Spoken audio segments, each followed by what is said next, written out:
Mesdames et messieurs, bonjour. Merci de votre fidélité à Canal Éducation, la chaîne de tous les savoirs, et bienvenue dans Tribune de l'éducation. Pour ce numéro, nous ferons le point de la situation de la femme enseignante. C'est à l'occasion de la célébration de la Journée internationale des droits des femmes. Alors, pour en parler, nous serons avec Madame Aïssata Sall. Elle est enseignante principale de collège du SEM El Haj Ibrahima Thiaw.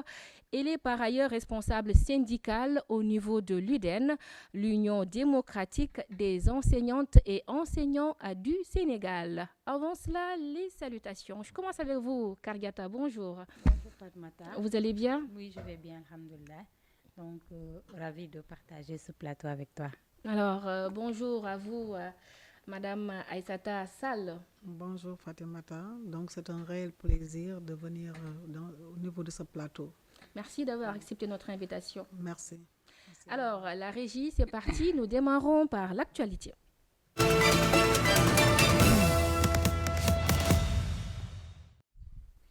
Alors, actualité de cette semaine, les langues maternelles Ndout, Mandjak et Palar ont officiellement reçu leur décret de codification. C'était à l'occasion de la célébration de la Journée internationale de la langue maternelle, présidée par le ministre de l'Éducation nationale, M. Moustapha Mbaba Guirassi.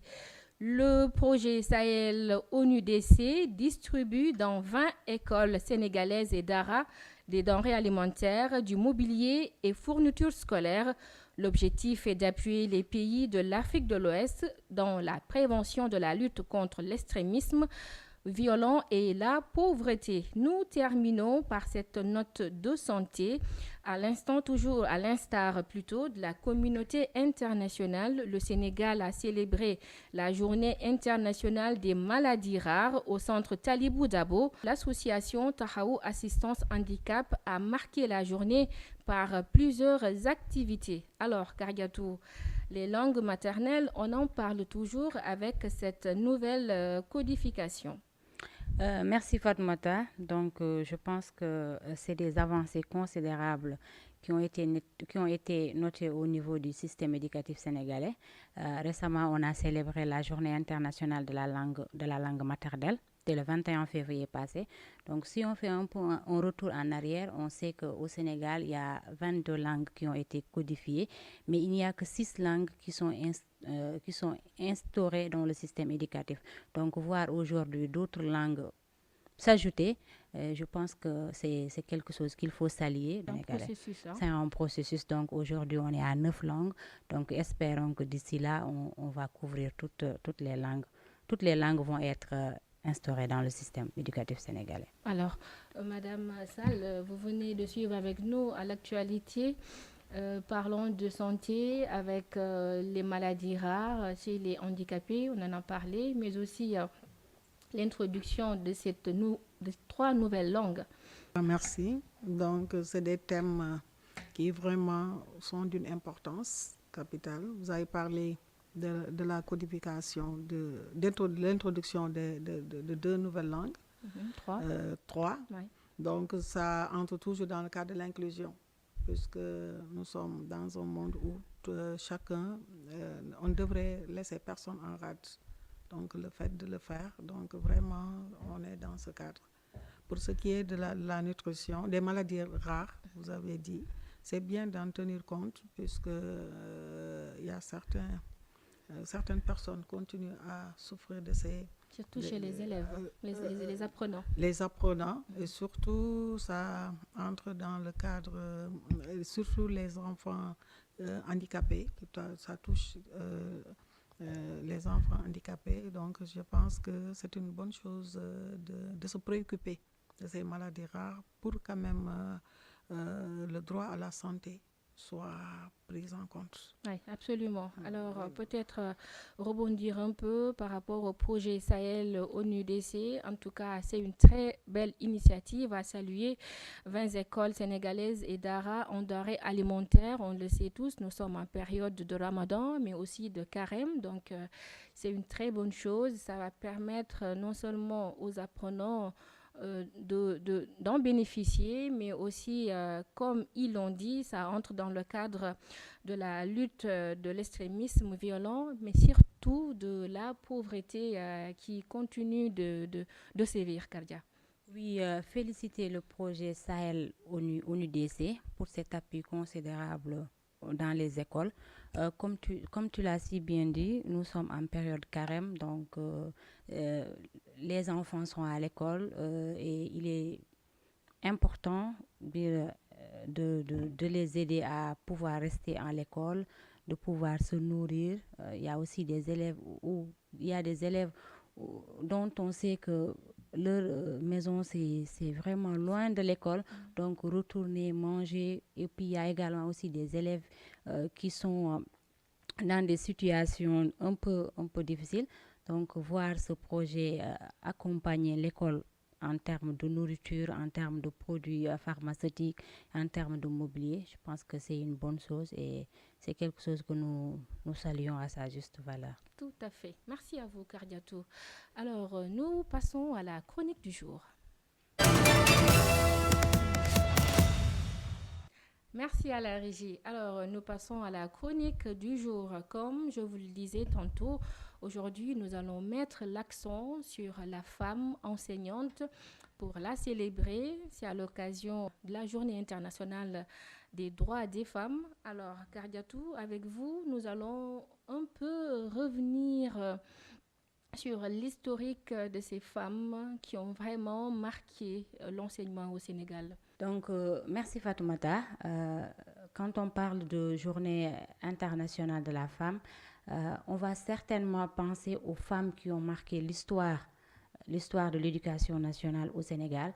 Mais tout d'abord, revenir sur le pourquoi de la journée. Pourquoi on célèbre cette journée?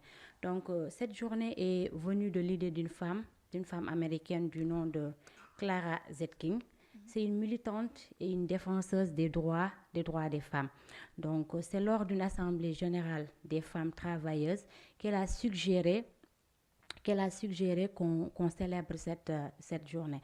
Donc, le pourquoi, on a vu que ces femmes n'ont pas le droit à une bonne rémunération dans leur lieu de travail, mais également les conditions de travail n'étaient pas réunies.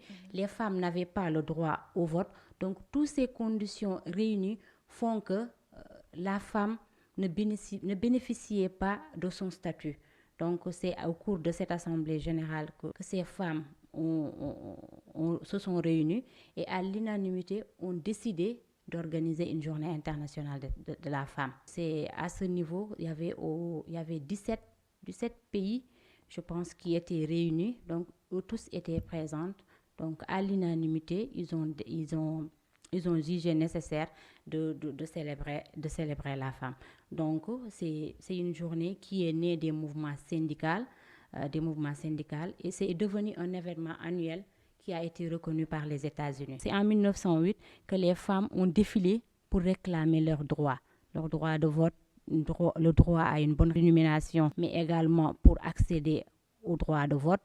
C'est en 1908 que ce mouvement que cette journée a eu lieu. Donc, mais elle a été célébrée pour la première fois en 1910 en Autriche, en Allemagne et en Suisse.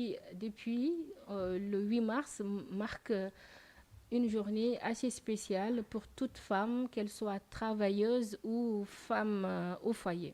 Cette journée aussi est l'occasion pour les femmes de revoir leur statut, de vraiment regarder les avancées où elles en sont. Donc, à l'instar de la communauté internationale, le Sénégal aussi célèbre la Journée internationale de la femme. Donc, dans tous les secteurs d'activité, que ce soit au niveau du ministère de l'Éducation nationale que dans les autres ministères, la femme est célébrée. Au niveau du Sénégal, plusieurs femmes ont marqué l'histoire de l'éducation nationale, à savoir ce qu'on appelle les femmes pionnières, c'est-à-dire celles qui ont été les premières à se manifester au niveau de l'enseignement. Ouais. Donc, à ce niveau, nous avons Mariama Ba, née en 1929. et qui est décédée en 1981. Elle a été l'une des premières femmes intellectuelles au Sénégal à avoir plaidé pour l'éducation des filles. Au-delà de son statut d'enseignante, elle est également écrivaine. Donc, dans son ouvrage intitulé Une si longue lettre, on voit réellement son engagement pour l'éducation des filles. Donc, elle met en lumière les défis auxquels les femmes sont confrontées dans leur foyer, dans leur milieu de travail, mais également dans la société sénégalaise. Donc, elle a longuement prôné pour l'éducation des filles, l'égalité des sexes. À côté de Mariam Maba aussi, nous avons Caroline Faye. Caroline Faye, née en 1923, qui est décédée en 1992. Donc, première femme députée du Sénégal. Elle a été institutrice à Louga, Thiès, à Matam. Donc, elle a été diplômée en 1945 à l'école des filles. Fervente défenseur de l'éducation des filles, elle a beaucoup contribué à l'amélioration des conditions des filles dans les écoles.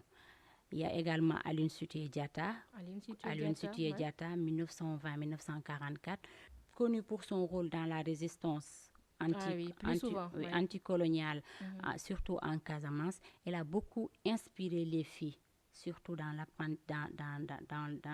l'apprentissage, mais également à être des modèles, à s'affirmer, surtout dans le leadership. Il y a également Yandéko Doussène, plutôt connue pour son rôle de griotte du président Léopold Sédar Senghor. Donc, elle a été vraiment une source d'inspiration pour des filles, surtout dans l'enseignement informel, surtout dans les langues nationales. Donc, elle a aussi contribué pour l'amélioration des conditions d'études des filles. Et pour finir, nous avons Ramatoulaye Yade. Elle aussi, elle a été inspectrice de l'éducation et de la formation.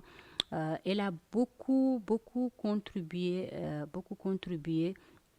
dans l'enseignement des filles, surtout en milieu rural. Parce qu'on sait que d'habitude, en milieu rural, les filles n'étaient pas autorisées à aller à l'école. Oui. Donc, le rôle de la fille était plutôt de rester à la maison, de cuisiner ou de s'occuper de son ménage. Donc, elle a beaucoup milité pour l'égalité des chances, c'est-à-dire pour que les filles aient les mêmes opportunités que les garçons d'aller à l'école, de s'affirmer, mais également d'aspirer au même poste de responsabilité que les hommes. Parce que nous savons tous qu'aujourd'hui, que les femmes vraiment peuvent aller même au-delà des hommes, parce que non seulement elles ont des compétences, mais elles ont également la volonté de mieux gérer. Merci à vous, Kardiatou. Alors, Madame Sall, vous venez de suivre avec nous l'exposé de Kardiatou sur un petit rappel de l'historique de la Journée internationale des droits des femmes, mais aussi de ces femmes qui ont marqué notre système éducatif. Donc voilà, merci Kardiatou de nous avoir rappelé l'historique de la Journée internationale des femmes, et pour dire que la lutte pour des conditions meilleures de travail, ça a toujours existé, ça remonte de loin. Et il faut préciser que cette commémoration a eu une amplification quand les Nations Unies, en 1977, donc l'ont adoptée.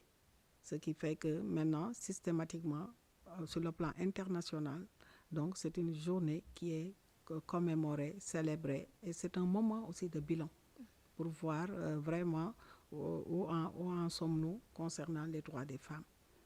Et il faut dire que si nous prenons Beijing, quand même, c'est loin, mais en 1995, la conférence de Beijing quand même a été un moment qui a pu vraiment réunir beaucoup de femmes sur le plan mondial. Et la condition de la femme quand même a été revisitée et le bilan a été fait. Et ça, c'est un tournant en fait concernant la lutte pour des conditions meilleures la lutte sur les droits des femmes. Et sur ces femmes modèles qui ont vraiment marqué sur ces l'enseignement. femmes modèles, je pense que c'est des exemples qu'il a eu à donner à différents secteurs, mais les exemples sont là. Il y a d'autres femmes qui ont eu à jouer un rôle. Peut-être l'émission ne permet pas. Qui sont moins médiatisées. Qui sont moins médiatisées. Ouais. Mais pour dire qu'il y a des figures emblématiques, il y a des femmes pionnières quand même qui ont eu à jouer un grand rôle. Et c'est toujours bien de se rappeler de ces femmes, de prendre référence de ces femmes-là. Et aussi, c'est des femmes modèles pour nous. Ouais. Oui. Des femmes modèles. Alors, nous allons marquer une petite pause avant de passer plutôt à l'invité. Si vous nous prenez en cours, vous suivez votre magazine Tribune de l'éducation. Alors, comme je vous le disais à l'entame de ce magazine, aujourd'hui, nous avons le plaisir de recevoir Madame Aïssata Sall. Elle est principale de collège du CEM El Hadj Ibrahima Thiaw.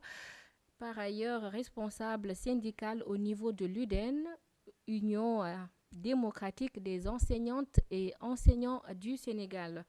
Alors, Madame Sall, que vous pouvez d'abord revenir un peu sur peut-être la situation de la femme enseignante ici au Sénégal. Comment elle se porte? Comment ça va son travail?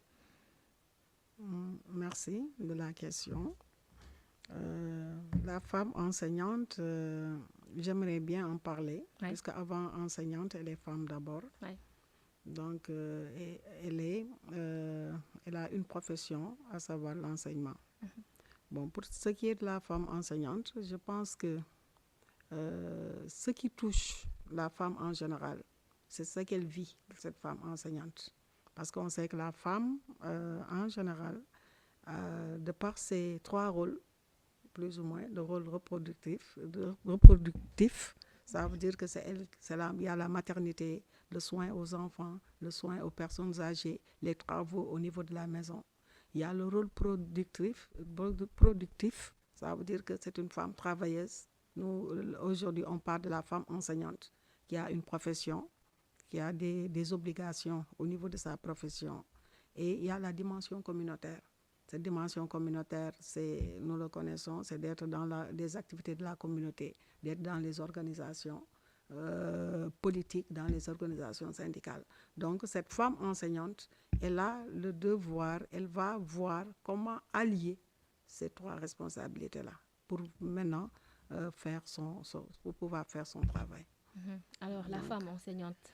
La femme enseignante en tant que telle, bon, c'est une femme quand même qui a été formée au même titre que les hommes, qui exerce son travail en tenant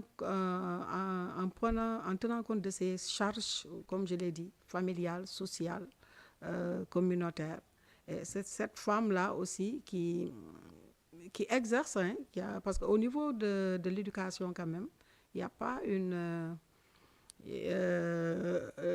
aussi bien que l'homme et la femme, donc ce qui est considéré, c'est le niveau d'études.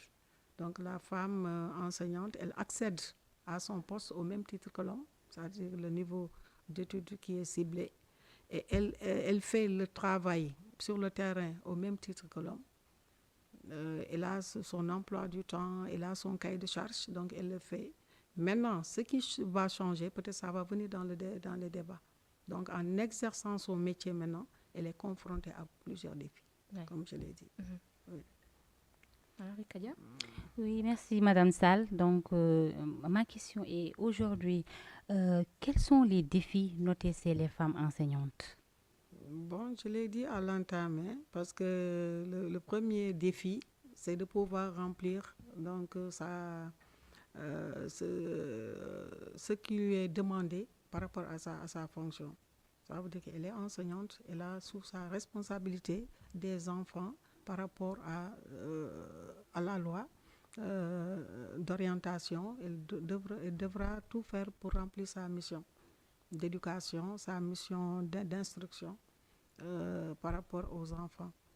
Et comme défi, comme je l'ai dit tout à l'heure, au-delà de ça, elle devrait voir comment allier donc ses responsabilités familiales ses responsabilités sociales, comment allier aussi ses autres responsabilités. Si elle est une femme qui est engagée dans la politique, si elle est une femme qui est engagée dans le syndicat, si elle est une femme engagée dans les activités de sa communauté, donc tout cela, elle doit réussir ça pour pouvoir faire son travail correctement. Alors, on vient de loin. Aujourd'hui, il y a eu beaucoup d'acquis.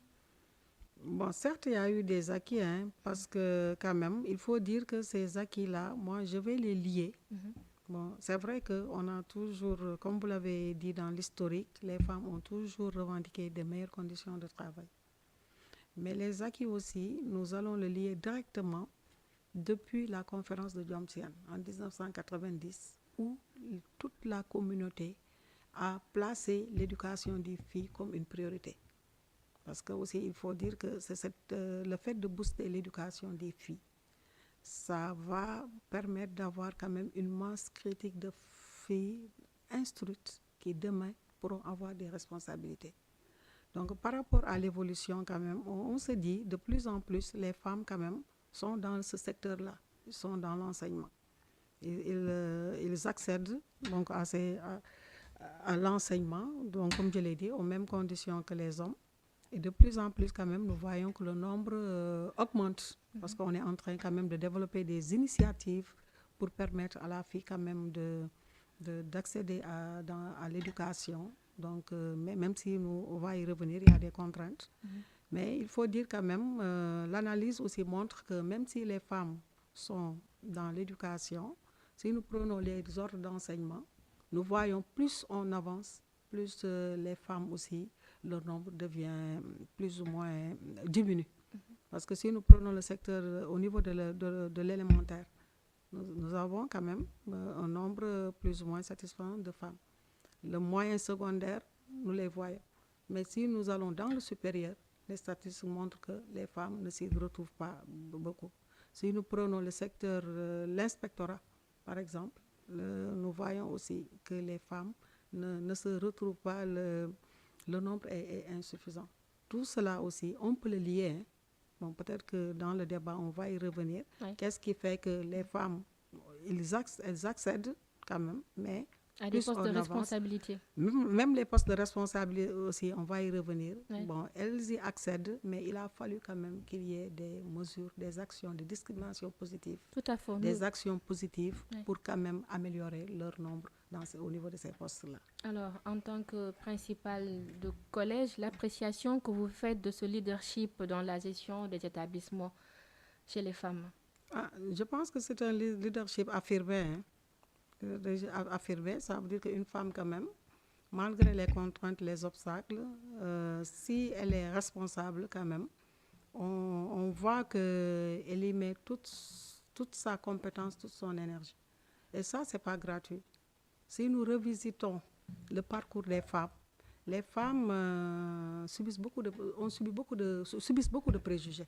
Depuis toute petite. Toute petite, c'est ces préjugés. Moi, j'ai l'habitude de dire que une femme, d'habitude, si on la responsabilise, bon, elle est plus ou moins obligée de réussir parce qu'elle se dit que, bon, dans l'imaginaire populaire, le poids social. Si un homme échoue, bon, ça entre dans le cadre normal des choses. Mais si une femme échoue, on dit que c'est une femme. Parce que c'est une femme. Parce que dans l'imaginaire populaire, la femme, il y a des préjugés qui pensent que la femme n'est pas capable. La femme, ce n'est pas parce qu'elle n'est pas capable, mais il y a des obstacles qui font qu'elle accède difficilement au poste de responsabilité. Mais, bon, même si je n'ai pas des statistiques comme ça, mais on discute avec des gens. Les gens, d'habitude, ont l'habitude de nous dire que une femme qui occupe un poste d'habitude, ou bien qui est chef d'établissement, si vous y entrez, vous voyez une différence entre si c'est un homme. Parce que la femme, quand même, il y a des éléments, elle y accorde beaucoup plus d'importance. Elle est d'abord mère. Elle est d'abord mère, elle est d'abord mère, mais aussi, elle se préoccupe de beaucoup de choses, en fait. Ce sentiment-là de mère, de sœur, quelqu'un qui a l'habitude, quand même, de gérer au niveau familial, donc accorde beaucoup plus d'attention sur certaines choses que l'homme. Ouais. Donc, et aussi, on voit que sa gestion, d'habitude, elle essaye de relever des défis. Elle ne veut pas échouer. Pour dire que, bon, si j'échoue, on va dire que c'est parce que c'est une femme qui est à la tête que ça ne marche pas. Elle va redoubler d'efforts, mettre toute son énergie pour accomplir la mission qui lui est assignée. Ouais. Donc, voilà. Alors, vous avez parlé de contraintes, de difficultés, mais également de la non-accessibilité des femmes à certaines responsabilités dues aux pressions sociales. Alors, aujourd'hui, comment alliez-vous travail et vie de famille en tant que principale? Bon, je pense que c'est pas très facile, ça il faut le dire, parce que au niveau familial, parce que notre système quand même fait que c'est la femme qui doit assurer cette responsabilité-là au niveau familial, social. Donc notre société, c'est comme ça a été façonné. Donc on est obligé en tant que femme, mère, épouse, sœur, nous avons nos rôles au niveau de la maison, je l'ai dit tout à l'heure. Et il faut faire en sorte qu'aussi, il faut réussir la mission qu'on nous a assignée en tant que chef d'établissement. Parfois, ce n'est pas très facile. C'est pas très facile, certes, mais quand même, je pense qu'une bonne organisation, cela fait que les femmes, ils arrivent quand même à allier ces différentes tâches. Être à la maison, être au boulot, être parfois dans les organisations. Donc c'est quelque chose quand même qui est très difficile. C'est ce qui fait que les femmes devraient être accompagnées par la communauté.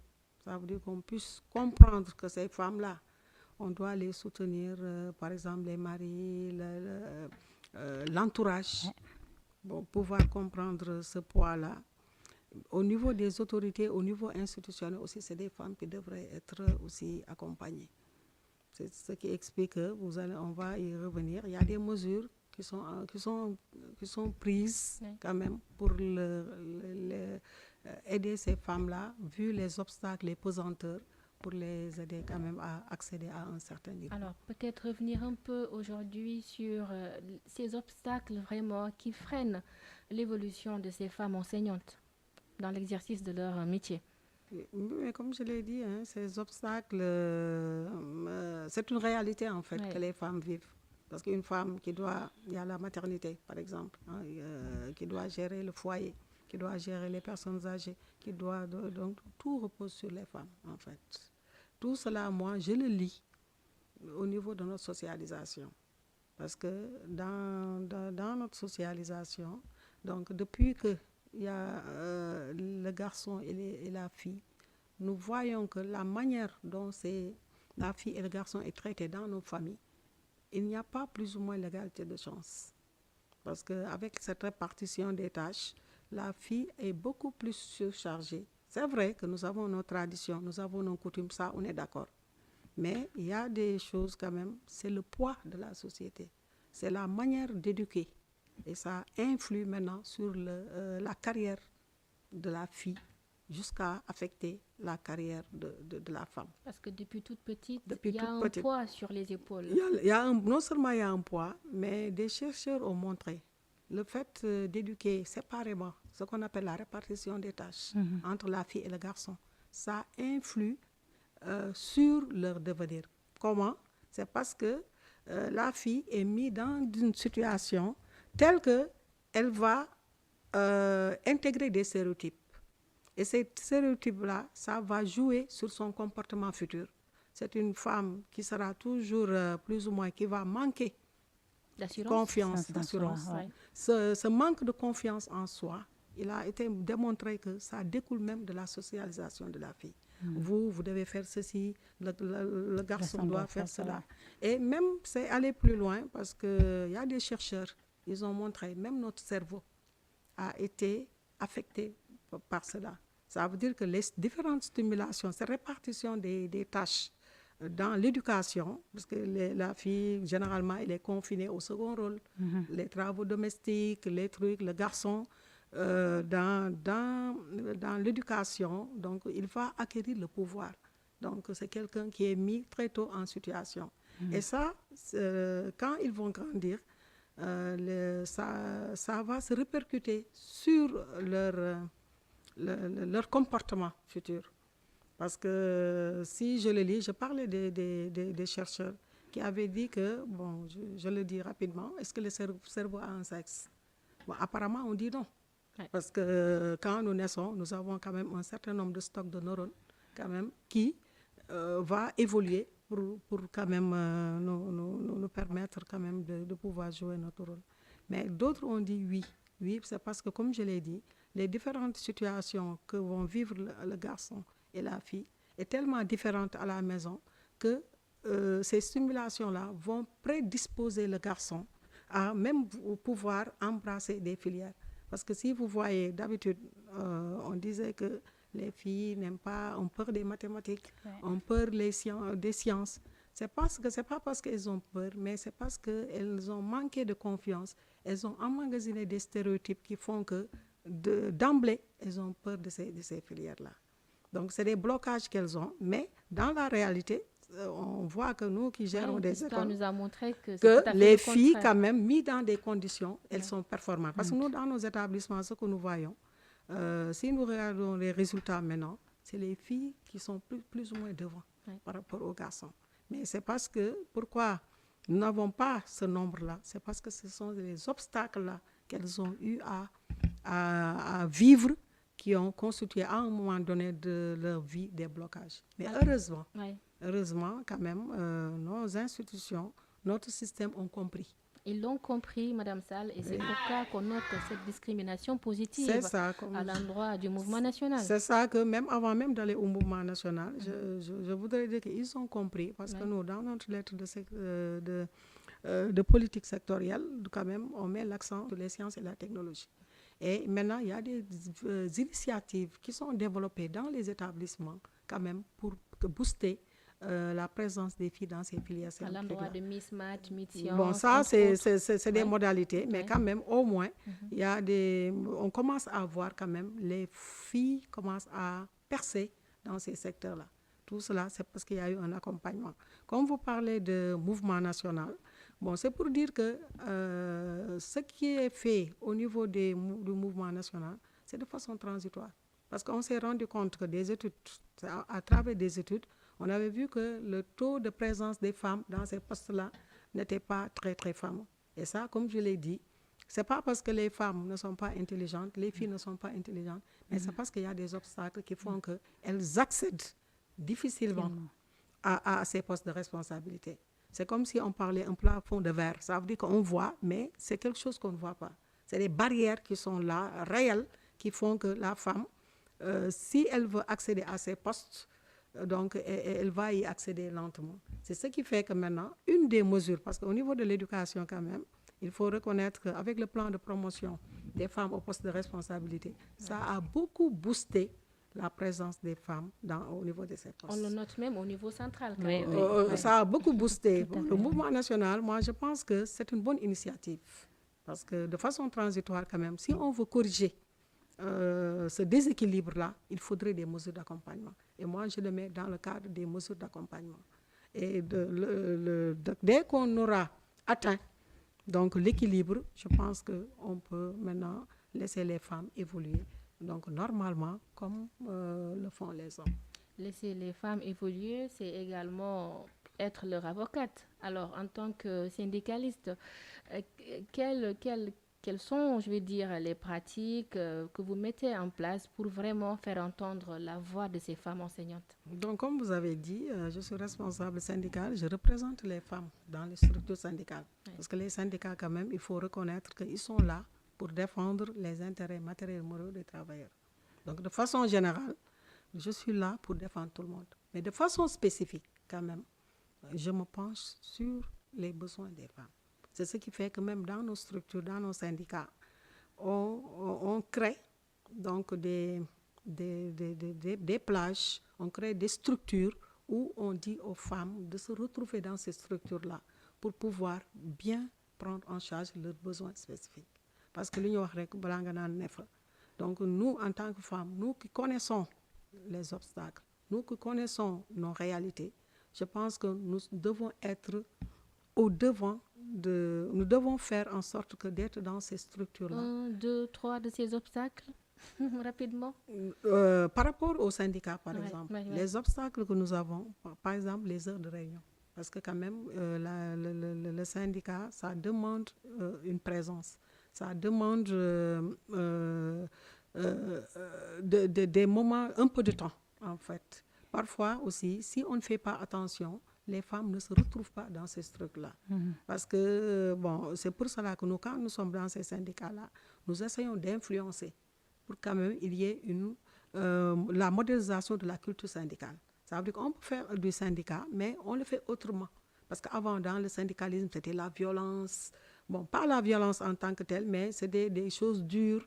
Mais quand les femmes ont intégré, on peut revendiquer nos droits et le faire vraiment dans un climat apaisé. Ouais. Les femmes ont après leur touche. Par rapport aux heures de réunion aussi, les femmes ont pesé pour dire qu'on peut faire du syndicat, mais tenir compte que la femme a d'autres rôles. La femme, si on veut que la femme s'engage, qu'elle soit dans ces instances-là, il faut quand même qu'on fasse au niveau de ces structures-là, qu'on puisse revoir le fonctionnement.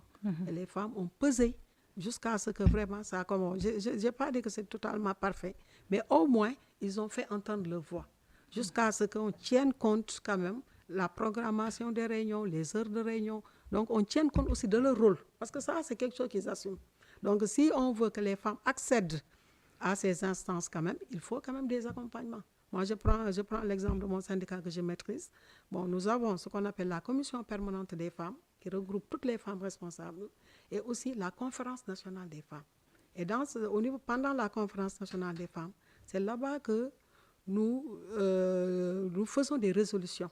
Je donne un exemple au niveau de l'UDN quand même. Au moins, les 30% des postes, on réserve aux femmes. On dit que quand même, si nous allons au congrès, c'est quelque chose, parce qu'on ne peut pas aller présentement, on ne peut pas parler de parité. Parce que si on doit parler de parité, il faudrait que quand même nous puissions nous assurer que les femmes déjà adhèrent massivement dans ces syndicats-là. Mais de façon transitoire quand même, ils tiennent compte du fait qu'ils nous ont donné des quotas. Et je pense que ces quotas-là, c'est de façon transitoire. Et ces quotas-là, on a vu apporter ses fruits et que dans les instances de prise de décision, on commence à trouver donc les femmes. Au niveau des syndicats, au niveau syndical. Oui. Alors maintenant, les obstacles que vous portez en fait pour des meilleures conditions de travail. Oui. Bon, les obstacles, comme je l'ai dit, c'est lié à la nature, le fait qu'on soit femme. Oui. Mais au-delà de ça aussi, il y a ce qu'on appelle les violences basées sur le genre. Parce que ça, c'est quelque chose que nous vivons, que dans les milieux de travail quand même, il peut arriver que la femme ait des difficultés même pour affirmer son leadership.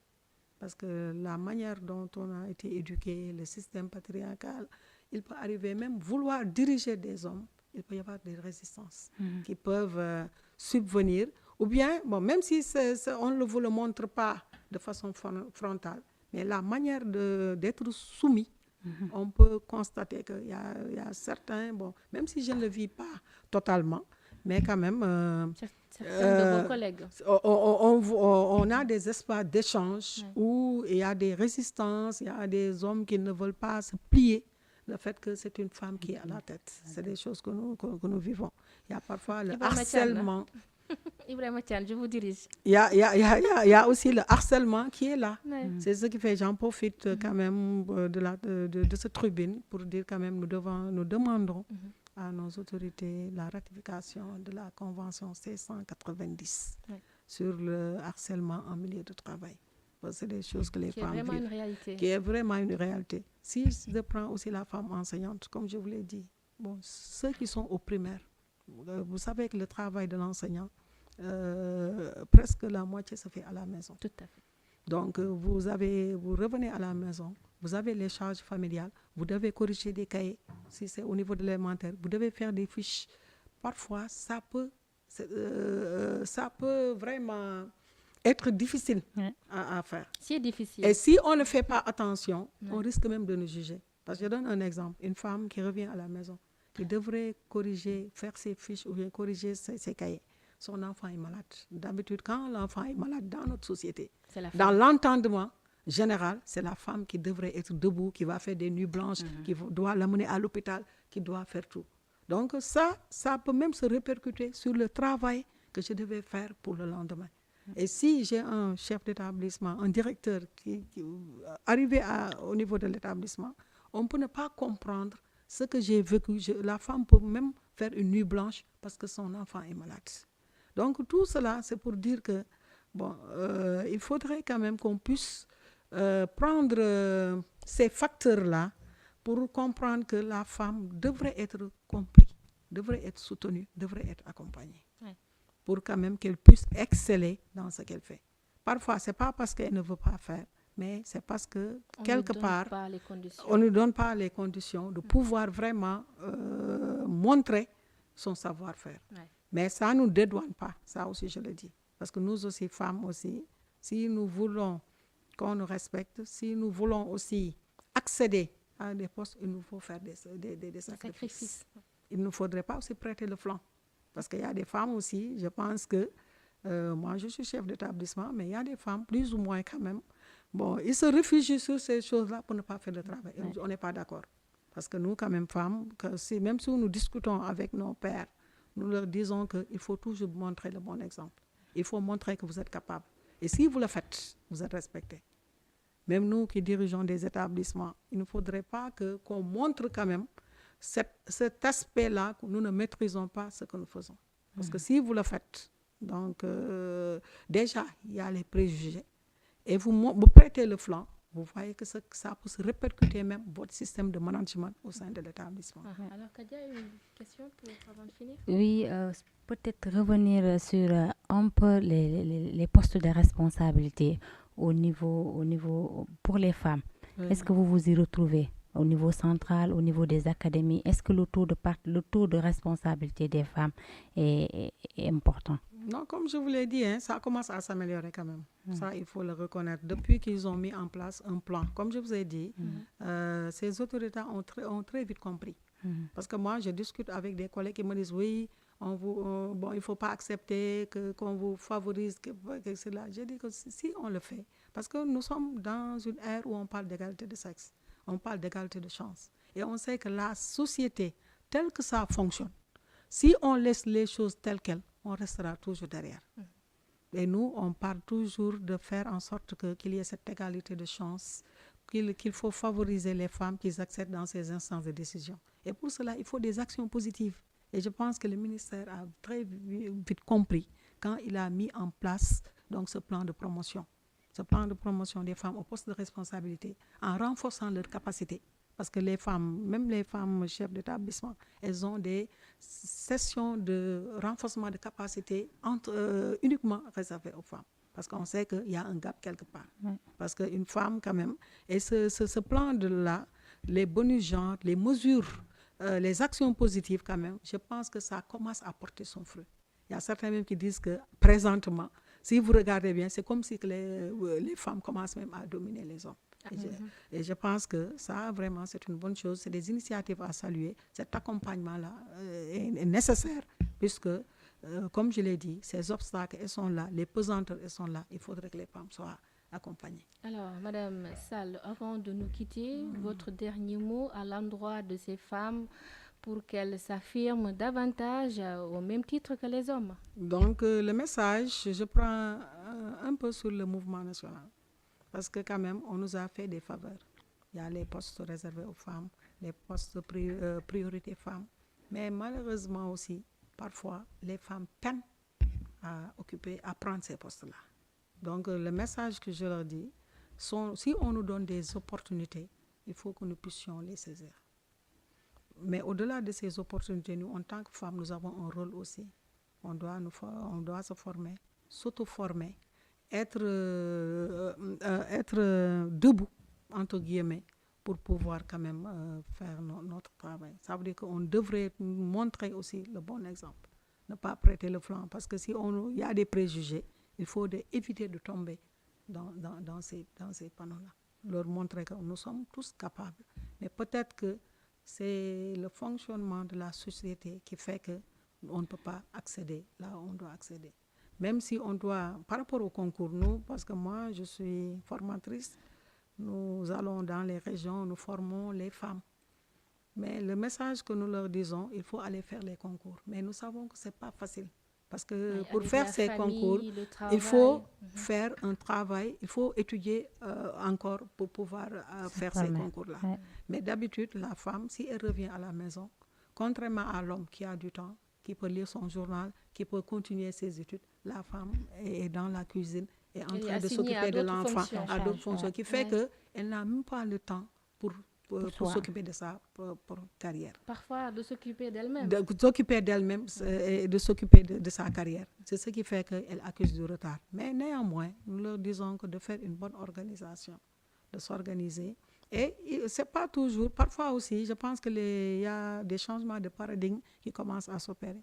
Il y a des hommes quand même qui commencent à comprendre. Quand on comprend que ces femmes-là, elles ont un rôle déterminant dans la maison, parce que si elles vont au travail et reviennent, les retombées vont se sentir au niveau de la maison. Donc il y a des hommes quand même qui commencent à comprendre qu'il faut les soutenir. Et j'en profite aussi pour dire qu'il y a une convention, c'est la C156, sur les personnes ayant des responsabilités familiales.